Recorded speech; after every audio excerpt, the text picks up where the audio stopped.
Hi friends, இன்றைக்கி நம்ம பார்க்க போகிறது என்னென்னு பார்த்தீங்கன்னா பானிபூரி தான். அதுக்கு என்னென்ன தேவையான பொருட்கள்ங்கிறத பார்த்துடலாம். ரவா 1 கப் எடுத்திருக்கேன், மைதா 1/2 கப் எடுத்திருக்கேன், அதுக்கப்புறம் பார்த்திங்கன்னா சால்ட் தேவையான அளவு எடுத்திருக்கேன். இதை நல்லா இப்போ நம்ம பிணைஞ்சு எடுத்துக்கலாம். இதில் பார்த்திங்கன்னா நம்ம கொஞ்சம் கொஞ்சமாக வாட்டர் ஆட் பண்ணி எடுத்துக்கலாம். ஸோ கொஞ்சம் கொஞ்சமாக வாட்டர் ஆட் பண்ணுறப்ப நமக்கு நிறையா சொதன்னு வராது. ஸோ கொஞ்சம் கொஞ்சமாக வாட்டர் பண்ணிக்கோங்க. இதுக்கு ஆக்சுவலாக கொஞ்சம் ஹார்டாக இருந்தால் நல்லாயிருக்கும். பூரி போடுறப்ப நல்லா உப்பி வரும். ஸோ தேவை எவ்வளவோ அவ்வளோக்கு தேவை இப்போ ஊற்றிக்கலாம் வாட்டர். ஸோ நல்லா போட்டாச்சு. இப்போ நல்லா பிணைஞ்சு எடுத்தாச்சு. கொஞ்சம் ஹார்டாகவே எடுத்துருக்கோம். நல்லா பிணைஞ்சு எடுத்துக்கோங்க. இதை பார்த்திங்கன்னா ஒரு 1/2 அன் ஹவர் நல்லா ஊறட்டும். இதுக்கு மேலே நம்ம இப்போ ஈரத்துணியை போட்டு மூடி வச்சிடலாம். ஒரு 1/2 அன் ஹவர் நல்லா ஊறின பிறகு நம்ம இதை தேய்ச்சி எடுத்துக்கலாம். அது வரையும் ஊறட்டும். அதுக்கப்புறம் பார்த்திங்கன்னா சைட் பை சைட் நம்ம பானி ரெடி பண்ணிடலாம். பானி பார்த்திங்கன்னா இப்போ வந்து புதினா மின்ட் லீவ்ஸ் எடுத்திருக்கேன். அதுக்கப்புறம் பார்த்திங்கன்னா கொத்தமல்லி கொரியாண்டர் லீவ்ஸ் ஒரு எடுத்திருக்கேன். அப்புறம் ஒரு பச்சை மிளகா, இஞ்சி ஒரு சின்ன சைஸ் எடுத்திருக்கேன். அதுக்கப்புறம் பார்த்திங்கன்னா இப்போ வந்து ஜீரா பவுடர் எடுத்திருக்கேன். ஜீரா பவுடர் வந்து ஒரு 1/2 ஸ்பூன் எடுத்திருக்கேன். பெப்பர் பவுடர் ஒரு 1/2 ஸ்பூன் எடுத்திருக்கேன். பானிபூரி மசாலா பவுடர் விற்கிது, அது ஒரு 1/2 ஸ்பூன் எடுத்திருக்கேன். அதுக்கப்புறம் பார்த்திங்கன்னா சாட் மசாலா ஒரு 1/2 ஸ்பூன் எடுத்திருக்கேன். அப்புறம் தேவைக்கேற்ப உப்பு போட்டுக்கோங்க, சால்ட்டு. அதுக்கப்புறம் பார்த்திங்கன்னா கொஞ்சமாக தண்ணி ஆட் பண்ணி நம்ம இப்போ அரைச்சி எடுத்துக்கலாம். அந்த அரைச்ச இதை வந்து நம்ம இப்போ ஃபில்ட்ரு பண்ணிடலாம். ஒரு 1/2 கப் தான் நான் தண்ணி சேர்த்துருக்கேன். வேணுன்னா நீங்கள் பின்னாடி தண்ணி சேர்த்துக்கலாம். அப்போ தான் உங்களுக்கு திக்காக இருக்கும், டேஸ்ட்டாகவும் இருக்கும். இல்லாட்டி ரொம்ப தண்ணியாக இருக்க மாதிரி இருக்கும். ஸோ அதனால் தேவைங்கிறத ஆட் பண்ணிக்கலாம். ஸோ நல்லா இதை வடிகட்டி எடுத்துடலாம். ஸோ நம்மளோட பானி இப்போ ரெடி ஆகிடுச்சு. ஸோ வாட்டர் கொஞ்சமாகவே ஆட் பண்ணி எடுத்துக்கோங்க. ரொம்ப ஆட் பண்ணிங்கன்னா வாட்டரியாக இருக்க மாதிரி இருக்கும். நெக்ஸ்ட்டு வந்து பார்த்திங்கன்னா ஸ்வீட் சாஸ் ரெடி பண்ணிடலாம். அதுக்கு நம்ம டேம்ரிட் பேஸ்ட் எடுத்திருக்கேன். ஆல்ரெடி நான் ஊற வச்சு எடுத்திருக்கேன். அப்புறம் பார்த்திங்கன்னா டேட்ஸ் எடுத்திருக்கேன். அதுக்கப்புறம் பார்த்திங்கன்னா வெல்லம் எடுத்திருக்கேன். நான் வந்து புளியும் டேட்ஸும் எடுத்திருக்கேன். அதுக்கப்புறம் பார்த்திங்கன்னா ரெட் சில்லி பவுடர் எடுத்திருக்கேன். சால்ட் கொஞ்சம் போட்டுக்கோங்க. இதை நல்லா மிக்ஸ் பண்ணிட்டு விட்டுருங்க. ஒரு 10 மினிட்ஸ் மீடியம் ஃப்ளேமில் பாயில் ஆகட்டும். நல்லா அந்த டேட்ஸ்லாம் நல்லா கரெக்டும். சைட் பை சைட் நம்ம பாயில் பண்ண பொட்டேட்டோஸும் கொரியாண்டர் லீவ்ஸும் எடுத்திருக்கேன். இதில் நம்ம இப்போ பிக் ஆனியன் சேர்த்துடலாம். பெரிய வெங்காயம் சேர்த்துடலாம். பெரிய வெங்காயம் 1 எடுத்துக்கோங்க. சின்ன சைஸ் தான் நான் எடுத்திருக்கேன். அது பொடி பொடியாக கட் பண்ணி எடுத்துக்கோங்க. அதில் பார்த்திங்கன்னா நம்ம ஜீரா பவுடர் சேர்த்துக்கலாம் 1/2 ஸ்பூன்.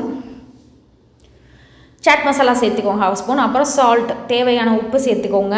அதுக்கப்புறம் பார்த்திங்கன்னா கொரியாண்டர் பவுடர் 1/2 ஸ்பூன் சேர்த்துருக்கேன்.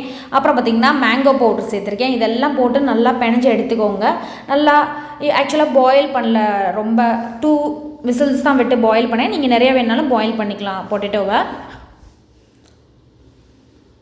இதுக்கப்புறம் பார்த்திங்கன்னா அந்த ஸ்வீட் சாஸ் ரெடி ஆகிடுச்சு. நம்ம அங்கே அடுப்பில் வச்சுருந்தது ரெடி ஆகிடுச்சு. அதை நம்ம இப்போ மிக்சியில் போட்டு எடுத்துடலாம். நல்லா மிக்சியில் போட்டு அரைச்சி எடுத்துகிட்டு அதை நம்ம ஃபில்டர் பண்ணிடலாம். இதில் கொஞ்சம் தண்ணி ஊற்றி ஆட் பண்ணி ஃபில்டர் பண்ணிக்கோங்க. ஏன்னா கெட்டியாக இருக்கும். ஸோ தண்ணி ஊற்றி ஆட் பண்ணிங்கன்னா ஈஸியாக வந்துடும். அதுக்குன்னு ரொம்ப ஆட் பண்ணிவிடுங்க. இது கொஞ்சம் கெட்டியாக இருந்தால் தான் டேஸ்ட்டாக இருக்கும் sweet sauce. So sweet sauce ready ஆகிடுச்சு. இப்போ பார்த்திங்கன்னா நம்ம கடாயில் எண்ணெய் ஊற்றி எடுத்துக்கலாம். சைட் பை சைடு இங்கே ரோல் பண்ணிடலாம். ஸோ ரெடி ஆகிடுச்சு. 1/2 அன் ஹவர் கழிச்சு இதை நம்ம குட்டி குட்டி பால்ஸாக ரோல் பண்ணி எடுத்துக்கலாம், ரவுண்ட் பண்ணி.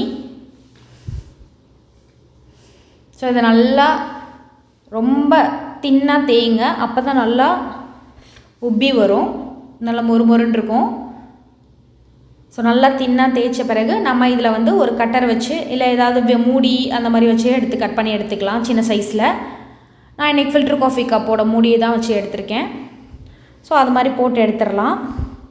ஸோ இப்போ ரெடி ஆகிடுச்சு குட்டி குட்டி பூரி. இது மாதிரி நீங்கள் எல்லாத்தையும் போட்டு எடுத்துடலாம். இப்போ ஆயில் ஹீட் ஆகிடுச்சு. இதில் நம்ம ஒன்று ஒன்றா போட்டு எடுத்துடலாம். ஸோ பாருங்கள் நல்லா உப்பி வந்திருக்கிறது. மீடியம் ஃப்ளேம்லேயே வச்சு பண்ணுங்கள். அப்போ தான் காந்தாமல் வரும். இல்லாட்டி காந்திச்சுன்னா டேஸ்ட் இருக்காது, உங்களுக்கு காந்தல் ஸ்மெல் தான் இருக்கும். ஸோ நல்லா திருப்பி திருப்பி விட்டுட்டே இருங்க அந்த பூரியை மீடியம் ஃப்ளேமில் விட்டு. ஸோ ரெடி ஆகிடுச்சு பூரி. இது மாதிரி நம்ம ஒன்றுனா நம்ம தேய்ச்சி போட்டு எடுத்துடலாம். பாருங்கள் குண்டா உப்பி அழகாக வந்திருக்கு. ஸோ இதே மாதிரி ஒன்று ஒன்றா போட்டு எல்லாத்தையும் எடுத்துடலாம், எல்லா பூரியும் எடுத்து. ஆனால் மீடியம் ஃப்ளேம்லேயே வச்சு எடுங்க. மீடியம் ஃப்ளேம்லேயே வைக்கிறப்ப உங்களுக்கு வந்து காந்தாமல் அழகாக வரும். ஸோ திருப்பி திருப்பி திருப்பி விட்டுட்டே இருங்க. ஸோ பூரி ரெடி ஆகிடுச்சு. பாருங்கள் இவ்வளோ அழகாக உப்பி வந்திருக்குன்னு. ஸோ இப்போ எல்லாமே ரெடி இருக்குது. பானி, ஸ்வீட் சாஸ், பூரி எல்லாமே ரெடி ஆயிடுச்சு. ஸ்டஃப் பண்ணலாம் நம்ம இப்போ ஒரு பூரி எடுத்து அதில் பார்த்திங்கன்னா சென்டரில் உடச்சி நம்ம ஸ்டஃப் பண்ண ஆரம்பிச்சிடலாம்.